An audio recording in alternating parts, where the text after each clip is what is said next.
हाय नमः शिवाय। नया दिन नए ब्लॉग के साथ मैं गौरव पटेल स्वागत करता हूं आपके अपने YouTube channel GP blogs and music पर। तो आज का ये जो ब्लॉग है यह राष्ट्रीय स्वयंसेवक संघ का जो प्रदर्शन कार्यक्रम है उसका पार्ट 2 ब्लॉग रहने वाला है। और इस ब्लॉग में आपको इससे आगे मैंने पिछला ब्लॉग खेल पर ख़त्म कर दिया था, तो आज खेल के आगे जो है जैसे घोष, दंड योग और व्यायाम योग वो आपको इस ब्लॉग में देखने को मिलेगा। और जो वहाँ के स्वयंसेवकों के अनुभव थे कि उन्होंने क्या क्या सीखा, क्या क्या उनको अच्छा लगा, वो सब आपको इस ब्लॉग में देखने को मिलेगा। और अंत में फिर आपको दत्तात्रेय होसबोले जी का और जो मुख्य अतिथि आए थे ब्रिगेडियर जी, उनका आपको उद्बोधन सुनने को मिलेगा। तो ब्लॉग के साथ बने रहें, आपको बहुत ही आनंद महसूस होने वाला है। तो अब आप आगे देख लें कि खेल के बाद जो है वो यहाँ पर घोष विषय जो है वो शुरू हो चुका है कि यहाँ पर 22 दिनों में जो स्वयंसेवक आए थे उन्होंने क्या क्या सीखा। जैसे आनक, शंख, मुरली, वो सब आपको यहाँ सुनने को और देखने को मिलेगा। तो ब्लॉग को पूरा देखें, आगे की क्लिप घोष की है।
तो कुछ इस प्रकार से यहाँ पर घोष का जो विषय है वो संपन्न हो गया।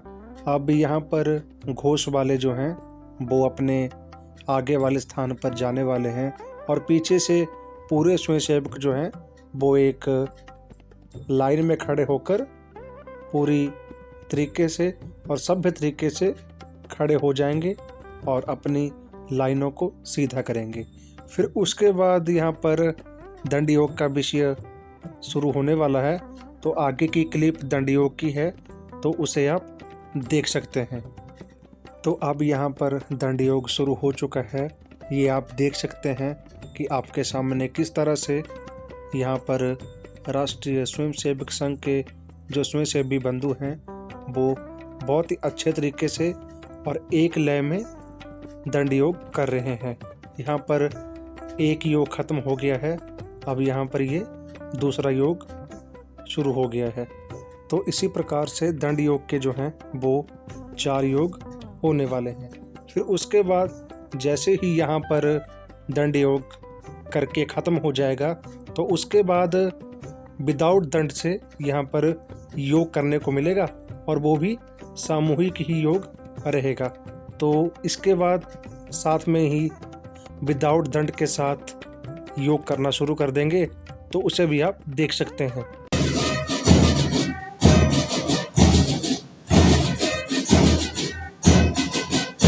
व्यायाम योग स्थिति, व्यायाम योग एक तुरु।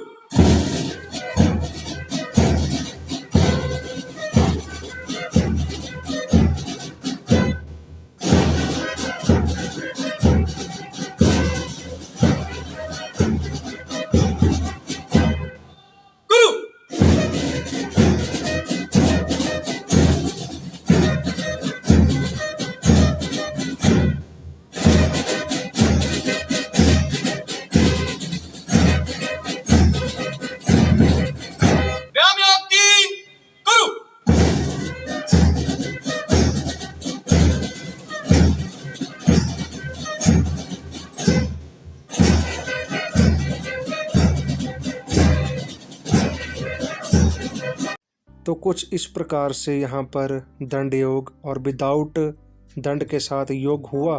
तो आगे की क्लिप जो है वो ब्रिगेडियर साहब की रहने वाली है, वो अपना उद्बोधन देंगे। फिर उसके बाद आपको दत्तात्रेय होसबोले जी का मार्गदर्शन प्राप्त होगा। तो ब्लॉग के साथ बने रहे। व्यास जी और माननीय डॉक्टर पवन वर्मा जी और यहाँ पर दर्शक दीर्घा में मौजूद गणमान्य हस्तियां और बाकी सभी नजदीक के क्षेत्रों से आए हुए दर्शक गणों को मेरा नमस्कार। जैसे वर्ग कार्यवाह महेंद्र जी ने बताया कि संघ के कार्यकर्ता प्रशिक्षण में दशकों से यह परंपरा चली आई है। हर वर्ष सामान्यतः ग्रीष्म काल में देश भर में लगभग 100 ऐसे शिविर होते हैं, केरल से लेकर जम्मू कश्मीर तक, द्वारका से लेकर मणिपुर के छोर तक, और हिमाचल जैसे मौसम के हिसाब से छुट्टी को ध्यान में रखते हुए या ऐसे दिसंबर जनवरी में भी इस प्रकार के शिविर लगाने की परंपरा है। कार्यक्रम के संबंध में कुछ जानकारी यहाँ वर्ग कार्यवाह ने दी ही है। यहाँ उपस्थित बहुत सारे लोगों को संघ के बारे में कई वर्षों से किसी न किसी रूप से परिचय होगा, इसलिए मैं विस्तार से इसमें नहीं जाऊंगा। राष्ट्रीय स्वयंसेवक संघ की यह जो संघ शिक्षा वर्ग लगाने की परंपरा है, इससे कार्यकर्ता के निर्माण में एक महत्वपूर्ण भूमिका इसके है। मनुष्य के तन मन बुद्धि को विकसित करना, उनके व्यक्ति जीवन, कुटुंब जीवन, व्यावसायिक जीवन और सामाजिक भूमिका को सफल और सार्थक बनाने के लिए आवश्यक है। परिवार के अंदर संस्कार मिलते हैं, माँ बाप के कारण, दादा दादी के कारण, पड़ोस में रहने वाले सज्जनों के कारण। लेकिन कुछ समय से, कुछ वर्षों से संस्कार में कुछ कमी आई है, ऐसे अनुभवी लोग कहते हैं। सामान्यतः परिवार से मिलने वाले संस्कार के कारण ही मनुष्य अपने जीवन में जीवन मूल्यों पर खड़े होकर जिंदगी के हर परीक्षा को सामना करने के लिए वो तैयार होता है और अपने जीवन को सार्थक बनाने के लिए आगे बढ़ता है। यही कारण है इस देश में एक राम जी, एक शिवाजी महाराज, ऐसे लोग लोकोत्तर कार्य करके इतिहास के पन्नों में अपने चिरस्थायी स्थान बना दिए। परिवार के संस्कार के साथ साथ गुरुकुल में, शिक्षा केंद्र में, विद्यालयों में, महाविद्यालयों में मिलने वाले जीवन के शिक्षण के कारण व्यक्ति अपने प्रतिभा से, परिश्रम से समाज के लिए भी कुछ उत्पन्न करता है। समाज के पोषण के लिए वो अपने प्रतिभा के, अपने परिश्रम का उपयोग करने के लिए इस प्रकार की शिक्षा प्रणाली की एक बहुदीर्घ परंपरा भारत में हजारों वर्षों से जीवन के विभिन्न आयामों में बालक को, युवक को, युवतियों को शिक्षा करके उनके एक जिम्मेवार नागरिक के नाते उनको विकसित करने का। समाज से भी शिक्षण मिलता है। परिवार, शिक्षा केंद्र और समाज, इन तीनों से संस्कार प्राप्त नागरिक अपने जीवन में कुछ करने के लिए आगे बढ़ सकता है। इन तीनों को जब मजबूत रखते हैं, इन तीनों को जब समय समय पर युगानुकूल परिवर्तन के साथ व्यक्ति के और राष्ट्र के लक्ष्य को ध्यान में रखकर आगे बढ़ते हैं, ये तीनों की भूमिका सार्थक होती है। तो अभी जो है यहाँ पर कार्यक्रम खत्म हो चुका है। तो यहाँ के मैंने एक दो स्वयं सेवक पकड़े हैं, तो उनसे 22 दिन का अनुभव जानते हैं कि उन्होंने क्या क्या किया और उनको कैसा महसूस हुआ 22 दिन के अंदर। तो चलिए अब आगे वाली क्लिप जो है वो इंद्रेश जी की रहने वाली है, तो आप देख सकते हैं। ये संघ शिक्षण वर्ग टिप्पर हमीरपुर में आज संपन्न हो रहा है। ये 21 दिन का वर्ग 8 तारीख से शुरू हुआ था और ये 20 दिन की अगर हम तप और साधना की बात करें तो बहुत कांटों भरा रास्ता है। इसमें हमारी बौद्धिक शक्ति, उसका भी विकास होता है, शारीरिक विकास वो भी होता है। और इस वर्ग में हमें कोई ट्रक ड्राइवर, कोई मिस्त्री, ऐसे लोग देखने को मिले जो अपने काम धंधे को छोड़कर यहाँ आए हैं। तो आप सोच सकते हैं कि इस संगठन में अपनी राष्ट्रीयता और संस्कृति के लिए कितना बढ़ावा दिया जाता है। वैसे तो एक स्वयंसेवक को मंच, माला और माइक से दूर रहने को कहा जाता है, पर यह हमारे भाई का चैनल है तो हमें अपने अनुभव बताने पड़ेंगे। इस 20 दिन के वर्ग में हमारा अनुभव बहुत ही अच्छा रहा। संघ के विचार को तो हम पहले से जानते हैं, पर संघ को व्यवहार में कैसे लाना है वो हम यहाँ सीखे। सुबह 5 बजे से दिनचर्या शुरू हो जाती थी और रात 10 बजे तक, और पूरे दिन समय का पता ही नहीं चलता था। और इस वर्ग में मतलब ऐसी तप साधना होती है कि व्यक्ति को अपने राष्ट्र, धर्म और संस्कृति के प्रति एक अच्छी भावना उत्पन्न होती है। धन्यवाद। नमस्कार। हम संघ शिक्षा वर्ग प्रथम वर्ष जो सामान्य के लिए था, जिसमें 15 वर्ष से 40 वर्ष की आयु के शिक्षार्थी सम्मिलित हुए। इसमें लगभग संख्या 300 रही और जिसमें हिमाचल प्रांत और अन्य प्रांतों के भी स्वयं सेवकों ने यहाँ अपना विधिवत प्रशिक्षण जो 20 दिन तक चला उसका लाभ उठाया। और संघ शिक्षा वर्ग, इस तरह के शिक्षा वर्ग जब से संघ की स्थापना हुई है, मतलब वर्ष 1925 से ही चल रहे हैं और कुछ एक अपवादों को छोड़कर हर वर्ष इस तरह के आयोजन होते हैं। और इस तरह से स्वयं सेवक की जो पर्सनैलिटी डेवलपमेंट होती है, चाहे वो फिजिकल एस्पेक्ट पर्सनैलिटी का हो, इंटेलेक्चुअल पर्सनैलिटी का डेवलपमेंट हो, वो इस तरह के प्रशिक्षण शिविरों और इस तरह के शिक्षण वर्गों में ही होता है। धन्यवाद। तो अब जो है ब्लॉग समाप्ति की तरफ बढ़ चुका है, तो यहाँ पर मैंने अंत में आपको कुछ छायाचित्र जो हैं वो मैंने लगा दिए हैं, चाहे वो नेता से हो या संगठन से हो, तो वो सभी फ़ोटोज़ जो हैं वो आपको यहाँ मिल जाएंगे।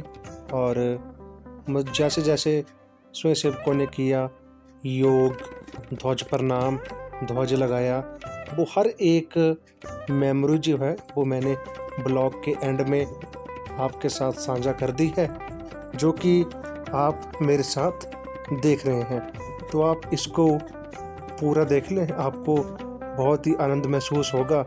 ये मैं इसलिए करता हूँ कि अगर कहीं गैलरी से फ़ोटो कट जाएं तो एटलीस्ट एक मेमोरी तो है जो ब्लॉग के ज़रिए से मैं दोबारा देख सकता हूँ। तो यहाँ पर आप देख सकते हैं बहुत ही अच्छे तरीके से जो है वो बच्चों ने प्रदर्शन किया था, जो कि मैंने साथ साथ में छायाचित्र के माध्यम से भी कैप्चर कर लिया था। तो आप इसे देख सकते हैं।